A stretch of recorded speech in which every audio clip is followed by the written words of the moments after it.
Fine. I just found that out. I didn't know that was really going on. But hey, a couple things going on. First of all, we got summer camp coming up July 1st through 5th. That's right.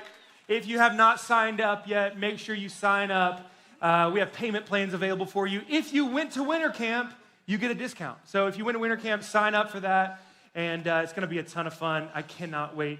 Also, our Mexico missions trip, we already have 7 signups for that, which doesn't sound like a lot. But we're not taking a lot of people. And so that trip is filling up quick. In fact, we only took 7 students last year. We're taking a little bit more this year. I think we're taking 20, right, Adeline? I don't even know. 20 students. So that trip is going to fill up soon. Make sure you sign up. That's going to be a good time. Hey, if you don't know this about me, I'm a huge Alabama Crimson Tide fan. I know it's shocking to a lot of you. I know we have some new first-timers here. But if you've ever met me, I'm from Alabama. I went to the University of Alabama. I'm a huge Bama fan. In fact, Alabama basketball is playing right now, and it's really hard for me to not think about that. We're up by 30, so it's fine. But I love Alabama football. I love Alabama basketball. One of my things that I like about Alabama is if you name a sport, I'm an Alabama fan. Like, I know people, they're like, I'm a Lakers fan and a Dodgers fan and a Rams fan. It's like, that's cool. I'm an Alabama fan. Alabama football, Alabama basketball, Alabama softball, Alabama baseball, Alabama golf, Alabama wheelchair basketball, Alabama hockey, tennis, you name it, Roll Tide. Like, that's my team, that's my school. And one of the reasons that I'm such a big Alabama fan is because it's kind of a family tradition. Like, it's a generational thing. My grandparents went to the University of Alabama. They were there while Joe Namath was there playing quarterback. They met there. They ended up getting married. My dad is the biggest Alabama fan that I know. He and I had season tickets to basketball games growing up. My oldest sister went to Alabama. My next older sister went to Alabama. I went to Alabama. I grew up in Alabama. You could say that being an Alabama fan is kind of a generational tradition. Right? Does anyone else have kind of family traditions? Maybe it's a sports team. Maybe it's a Christmas tradition. Anyone else have some family generational things going on? Okay. I love it. But here's my question tonight. And this is rhetorical. Don't answer this out loud, okay? What are some family traditions that are maybe harmful traditions? Maybe they're generational sins passed down, or they're generational habits or traits that it's just like your parents have and their parents had and their parents had, and it gets passed down from generation to generation. Like, I know someone who, I'm not going to say who, but I know someone who their mom had an affair, and they got divorced and they got remarried. Her mom had an affair, got divorced and remarried, and her great-grandma had an affair, got divorced, and got remarried. And this person told her daughter it's only a matter of time. That's literally what she said. It's only a matter of time. It's going to happen. It's a family tradition. Now, obviously, this person is like not trying to carry on that tradition, but isn't it crazy how sometimes it just happens? Sometimes it happens that the very things that we hate about our parents are the things that we end up being. I know, so I grew up with someone through elementary school, through high school, even into college, and he every day talked about how much he hated his dad. Like, every day he'd come to school and he'd be pissed off talking about how his dad is the worst. My dad, he never apologizes for anything, and he's always late. Like, I'm always late to school because my dad takes me to school, and I hate it. He's always late, and he's so impatient, he's so mean, and he would just complain about him. Well, what we realized is the more that we grew up with him, the more we realized, dude, you are your dad. Like, to this day, I've never heard this dude apologize for anything, and that's the same thing he hates about his dad. He was the friend that was never on time. Like, if we were going to a movie at 6 p.m., we'd tell him it was at 5:30 because he was going to show up late. It drove us crazy. He was so impatient. I remember refusing to go out to eat with him because if the waitress got his order wrong, he was the person that just made a huge deal about it, and he was super mean, and he wouldn't tip. He became the thing that he hated about his dad. Isn't it crazy how sometimes that happens? Right? Isn't it crazy how sometimes we carry on the bad traditions that our family have? I hope last week, if you were here last week, we got to hear from some incredible parents, and they shared about how parenting is hard and how they really adopted and learned and were shaped a lot by their parents. So hopefully last week we got some empathy and some grace and some mercy for our parents. Like I hope you know that tonight, my goal is not to trash your parents and talk about how awful they are. But that being said, our parents aren't perfect. Like I love my parents. My parents are great parents, but they're not perfect. And if we're not careful, what can easily happen in our lives is we adopt the sins, the habits, the traits, the destructive things that our parents have, we adopt them into our own lives. Some of our parents, they have sins and struggles that they adopted from their parents, who adopted it from their parents. Alcoholism is usually a generational thing. Like if your parents are alcoholics, statistically speaking, you are more likely to become an alcoholic. Addiction. I'm not going to say that addiction is genetic, that if your dad is addicted to pornography, that you're going to be addicted to pornography, but it is more likely. It's more likely that people who have abusive parents are going to become violent in their lives. Gambling addictions, affairs, whatever you want to say, whatever it is, what tends to happen is that we adopt the bad habits and the bad traits that our parents have. But my question to you tonight is this, is what if we could change that? What if we could change the narrative? What if we could break the cycle of generational curses? What if we could look at what's going on in our family and our parents and our grandparents and our great-grandparents and we could change the narrative? We could break the cycle of these generational curses. When I say generational curses, by the way, I want to clarify what I mean. Biblically speaking, I don't see evidence of generational curses from Satan. I see Satan attacking families and attacking people, but I don't see that Satan has the power to curse you with whatever your parents did or their parents did. I also don't see evidence that God is going to curse you for what your dad did or your mom did. In fact, in Ezekiel, we see that our hand, or our destiny, our habits, our life, it's in our own hands. It's our own power. It says this, it says, "Yet you say, why should not the son suffer the iniquity of the father? When the son has done what is just and right, and has been careful to observe all my statutes, he shall surely live. The soul who sins shall die. The son shall not suffer for the iniquity of the father, nor the father suffer for the iniquity of the son. The righteousness of the righteous shall be upon himself, and the wickedness of the wicked shall be upon himself." I know it's a long verse and it's a lot of big words, like what's going on here? Basically what God is saying is this, your destiny is in your own hands. God's not looking at your parents' sin and being like, oops, you're cursed. Like, hey, your parents are awful, so Noah, you're going to be awful. By the way, I know Noah's parents, they're awesome parents, so that's a fake example. But you see what I'm saying? It's not that God is going to curse you with what your parents are doing. He's saying, hey, if you want to take control of your own life, take control of your own life. Does that make sense? So here's the cool thing. Here's the good news. The bad news is this. The bad news is that there is a cycle of generational sin that tends to wreak havoc on our lives. The good news is that we have the ability to break that cycle. We have the ability to change the narrative. See, here's what tends to happen. I call this the generational cycle of sin, or the cycle of generational curses, or the cycle of generational habits, whatever you want to call it. But what happens is this. Parents sin. Can we all agree? It doesn't matter how great our parents are, parents sin. What then happens is that the kids observe that sin. Even if, by the way, like your parents do a good job of hiding it, you're going to see and observe what's going on in their lives. Let's say alcoholism is a big one. Your dad's an alcoholic. Even if your dad hides it, like he never drinks in front of you, you never know if he's drunk or not, you're going to observe the destruction that alcoholism has on his life. He's probably going to be a little bit angrier. He's probably going to have a shorter temper. There's probably going to be health problems in his life. The marriage is probably not going to go smoothly. There's going to be things going on. There might be DUIs. He might not have the ability to hold a job very long. There's going to be things that you'll observe as a result of his sin. So parents sin.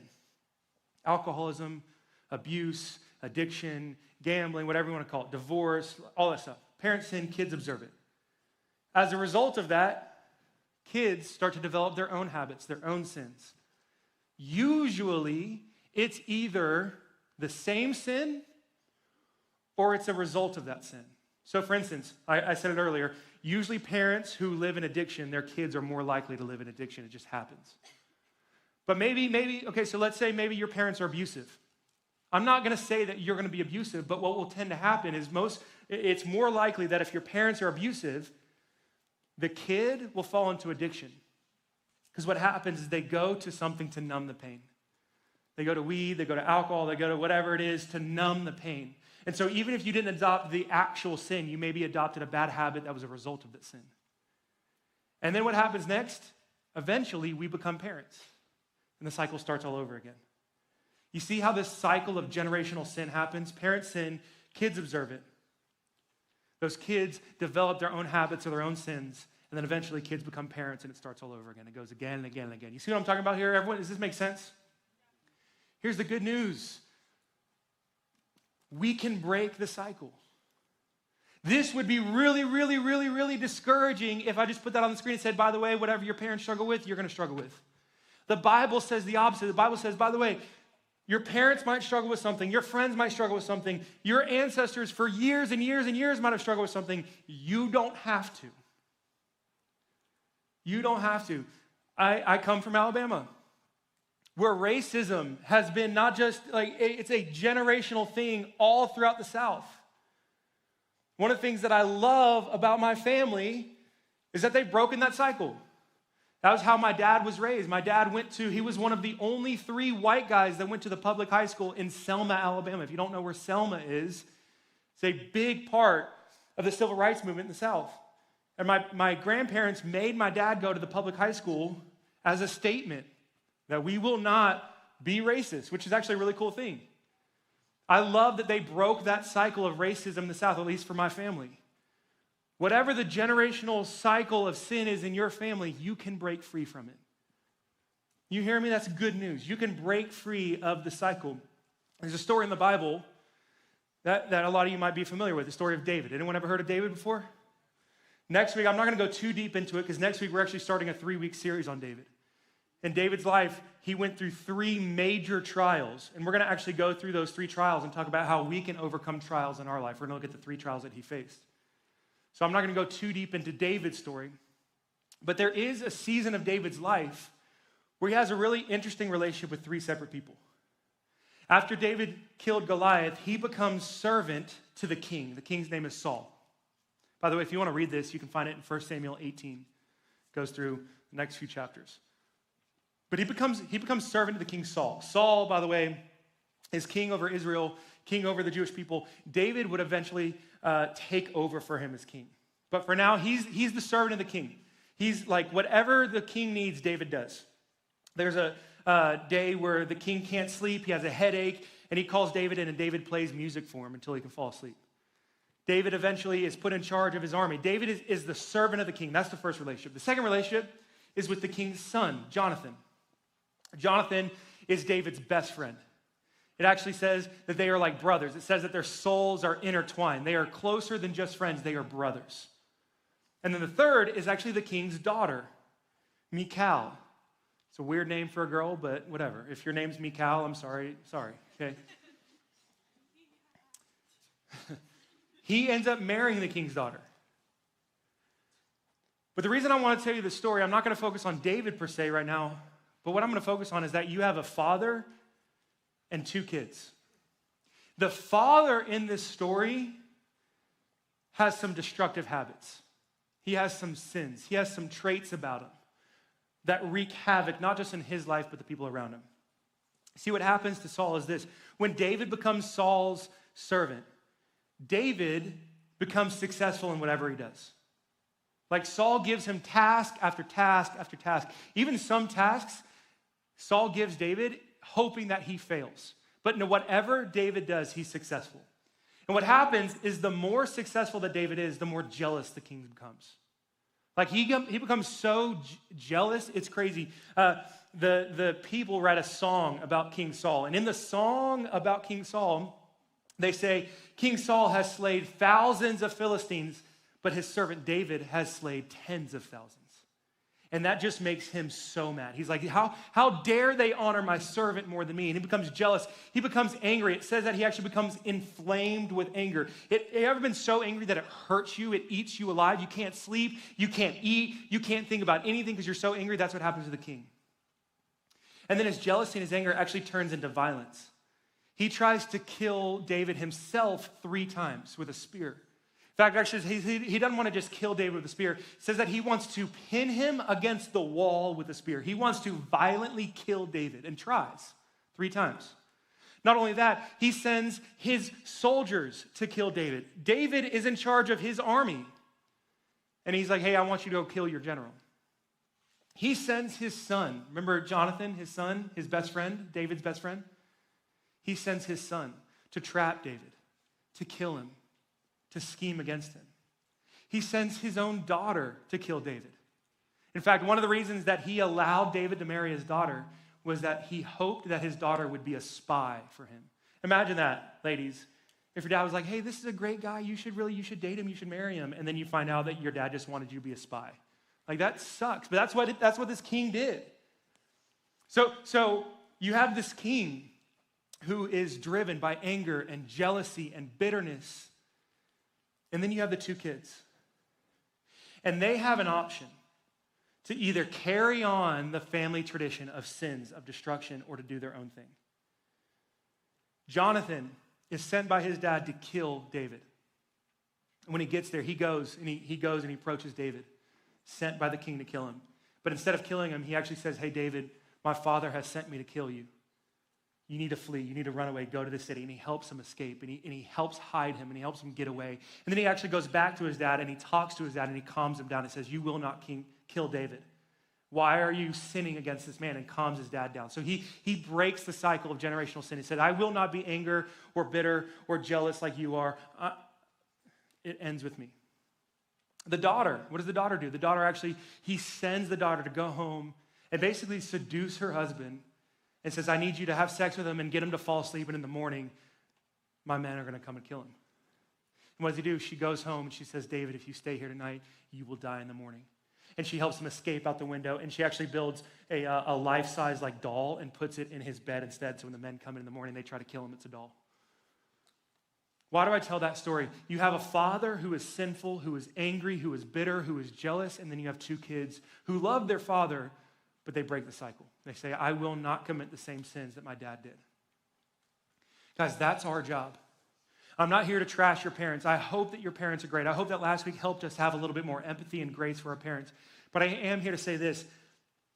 If there's something that your parents struggle with, if there's a trait that tends to be a generational sin or curse, you have the ability and the freedom to break that cycle. It can end with you. That's our job. So what I want to do tonight is I want to kind of tell you how. How do we break free of this cycle where the parents sin, the kids observe, the kids sin, the kids become parents, and then it starts all over again. How do we break that cycle? Well, go ahead and tell you this. I'll tell you how not to do it. You ready? You can't change what your parents do. And that's what a lot of people try to do. When I can't tell you how many conversations I have, both with students and with leaders, and they'll come to me about frustrations of what's going on with their parents. And they're like, my dad just yells at me all the time. I'll ask a question, okay, what did you say back? And they'll be like, well, I yelled at him too, but it's because he started it. And it's like, it's always their fault, right? I'm not here to justify what your parents do, but I'll tell you this. If you want to break the cycle, you can't wait for your parents to change. You've got to change something. Let's not focus on what you can't control. You cannot control them. You cannot control what they say, what they do. You can't control how they treat you. You can't change their sins. Only thing you can do is control what you can control. Does that make sense? The first one that you've got to change, the first thing that we've got to do, this might be the most powerful step. You ready? We've got to learn to forgive them. If you want freedom from this cycle, forgiveness is the key. Forgiveness is freedom here. You've got to learn to forgive your parents for what they've done. Even, by the way, if they don't apologize, you've got to learn to forgive them. You've got to learn to forgive them for their sins, forgive them for their bad habits, forgive them for the destruction, because, by the way, they were probably hurt by your parents. Their parents, sorry. You're probably sitting here saying, like, I can't forgive my parents. They've hurt me too much. They probably went through the same thing. That's probably why they treat you the way that they do, is they've been hurt. In order to break the cycle, it requires someone to be bold enough to forgive. In that cycle, the first step that we have as kids is that we observe their sin. My question tonight is this: how do you observe their sin? Do you observe it with bitterness and anger, or do you observe it with love, grace, kindness, and forgiveness? So many people harbor bitterness and anger and hate, just like King Saul did. If you want to break the cycle, you've got to learn to forgive and let go of that bitterness. There's a moment in Matthew 18 where Peter comes to Jesus and he's asking him, like, how many times should I forgive someone? He said, Lord, how often will my brother sin against me and I'm supposed to forgive him? As many as 7 times? And Jesus says, I don't say 7 times, I say 77 times. By the way, Jesus is not giving a literal, like, hey, forgive your parents 77 times, but on the 78th time, like, screw them. Like, that's not what Jesus is saying. He's making a point. He says, no, as long as they offend you, forgive them. The reason I chose this verse right here, how powerful is it for someone to say, I am so free of bitterness that you can offend me every day of my life and I'll still forgive you? A lot of people view anger and hate as strength. Like, oh, I'm going to get even. I will not love them. I will not forgive them. No, that's weakness. Only someone who is truly strong has freedom from their own bitterness and anger and is able to forgive someone. Forgive, forgive, forgive, forgive. That's how the cycle is broken. That's how the cycle is broken. So here's my question. What if instead of focusing on all the wrong that your parents do, you focused on the things that they do right? You might be like, my parents don't do anything right. Maybe it's just because you haven't been looking for it. Because I guarantee you, even the worst parents in here have done 1 or 2 things that are worth being thankful for. You want to know what forgiveness looks like? It probably starts with a little gratitude. I bet if I asked you, what are some great things that your parents do, it'd be really hard for you to think about. Maybe you can think of 1 or 2 things, that's great. But I bet it's harder to think of what they do right than it is to think of what they do wrong. I think we need to change that. What if, and this is just a what if, this is a crazy idea. What if tonight you texted your mom and you just thanked her for something? What if you just said, hey mom, I thank you for driving me to school every day. I don't think I thanked you for it this morning. Hey, Mom, thanks for making me dinner. Hey, Dad, thank you for coming to my softball game last night. I know you're really busy.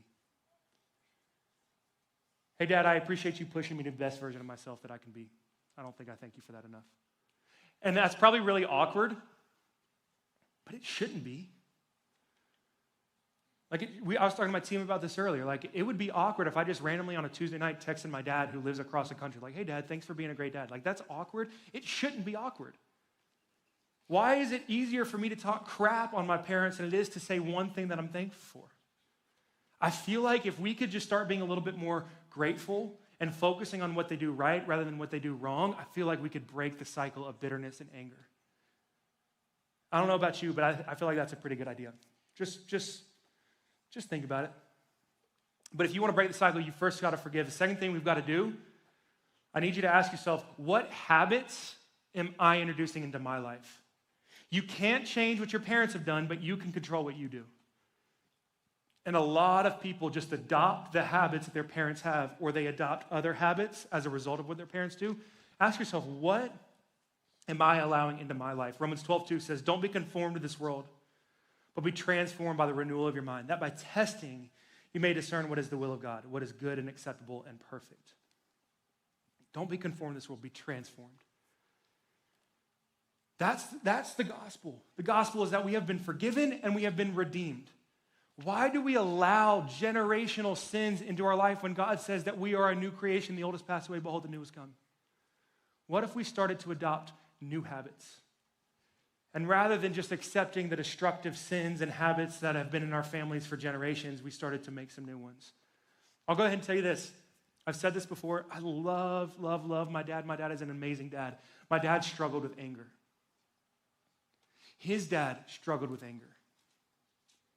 And I knew from when I was a little kid, in fact, my mom spoke it over me. My mom was very respectful of my dad and very kind, but she spoke it over me. She said, your dad struggles with anger. You will not. And I had to make a decision, even as a little kid, that I'm just not going to be an angry person. And I struggle with it sometimes. But I've had to make a choice. Hey, the generational anger ends with me. I'm going to change something. And I hope and I pray that one day when I pass away, no one remembers me as being an angry person. I hope not. But I promise you this, it took work. What are the habits that you're allowing into your life? Don't blame your parents for it. Look at yourself. Don't blame your grandparents for it. Look at yourself. Don't blame your genes for it. Like a lot of people would just be like, oh, it's just who I am. Don't blame your zodiac sign for it. That's the dumbest thing in the world. Like, just sorry about it. Like, oh, I'm just an angry person. I'm a Pisces or whatever. I don't know. No, you're an angry person because you're an angry person. But you could change that. What are the habits you're allowing into your life? And the last thing is this. What kind of person are you setting yourself up to be in the future? If you look at the cycle, what happens in the cycle? We observe sin. So how do you observe your parents' sin? Second, you form bad habits and bad sins. What habits are you allowing in your life? And the third one is this. You end up becoming parents. I know you're not a parent yet. Some of you are parents. Some of you aren't. I know you're probably not married yet. I know you probably don't know who you're going to marry yet. I know probably you don't have your career yet. I know there's probably a lot of stuff ahead of you. Instead, don't think about, okay, I'll figure that out when I get there. Instead, what I need you to ask yourself right now is, what am I setting myself up to be in the future? What kind of parent do I want to be? What kind of husband do I want to be? When I was in college, I had to ask myself that question, and I had to ask myself, do I want to be the husband that's still watching porn in secret when I'm married? No. I had to fight to overcome that addiction. Do I want to be the dad who's angry and judgmental over his kids? No, I want to be the dad that's patient and kind, and even when he doesn't understand what my kid's going through, I'm going to be there and support him and love on him. I've had to learn how to do that with high school students. There are some times where y'all come to me with problems, and I'm like, this is dumb, get over it. I've had to learn to not say that. I've had to learn to be like, I'm sorry, I've had to learn to be like, hey, okay, tell me about it. How can I be here for you? Because I don't want to be the dad that is judgmental over my daughter's struggles. I don't want to be the husband that is living in secret, committing sins when she's not looking. I want to be something different. What are you setting yourself up to be in the future? Those are my questions. I want you to think about that tonight. Proverbs 16:3 says, commit your work to the Lord, and your plans will be established. I want you to spend time right now praying in this season of life, praying over your future. Pray for your future husband. Pray for your future wife. Pray for who you are going to be in the future. Pray for the habits that are going to set you up for that. If you want to be a husband that loves the Lord with all your heart, start reading your Bible right now. I promise you, that's not going to be a discipline that develops overnight when you're married. Like, oh, now that I'm married, I'll start pursuing God. It's not going to happen. Start pursuing Him now. Start reading your Bible now. Start praying every day right now. It will affect the way that you're a dad in the future and a husband in the future. We need more men that love the Lord as high school students. We're going to reap the benefits of that when they're married. I see so many relationships and marriages, and I see so many households that are broken. And they're broken for a lot of different reasons, but I'll go ahead and tell you one thing that's going to help change that. Teenagers who fall in love with the Lord now. Teenagers who spend time praying for their future. I'm telling you, it's going to change some stuff. Break the cycle. First and foremost, though, I think it starts by dedicating our life to the Lord. That's band, you guys can come on up. That's a phrase that you might not have heard before. Maybe you've heard it starts with people becoming a Christian, or it starts with people saying a prayer. No, it starts with people dedicating their life to Jesus. Think about what that means. Think about, okay, it's not just a fancy prayer that I say so that I can go to heaven. It is a decision that from this point forward, I'm living for Jesus. I was writing my message earlier, or practicing my message earlier, and an old worship song came on. It says, I have decided to follow Jesus. Y'all ever heard that song? Don't make me sing it. I have decided to follow Jesus. Thank you, Lucas. And then what? I have decided to follow Jesus. No turning back. No turning back. What if we made a decision tonight that it says, hey, I don't know what my life's going to look like tomorrow.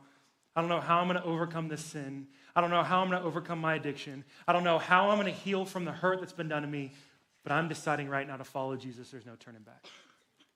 That's the first step. So tonight I want to give you guys a chance to do that. If there's someone in here and you're like, I don't know what's going on, but I feel like it's time, I'm going to invite you to say a prayer with me.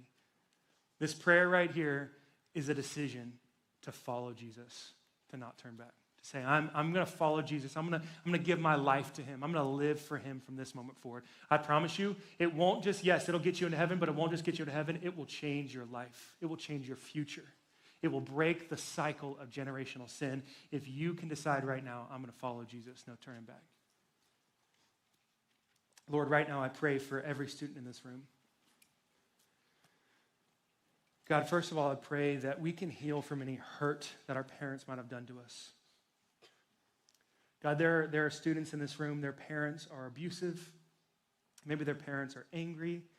Maybe their parents struggle with alcoholism. Maybe their parents struggle with addiction. Maybe their parents are divorced and remarried. Maybe their parents are divorced and they hate each other. Maybe their parents are having affairs. Maybe they don't know their parents. I don't know what it is, God, but I pray that you can, first of all, heal us. Heal us, dear God. Help us to forgive our parents, not to focus on the worst parts of them, but to focus on the best, to be thankful.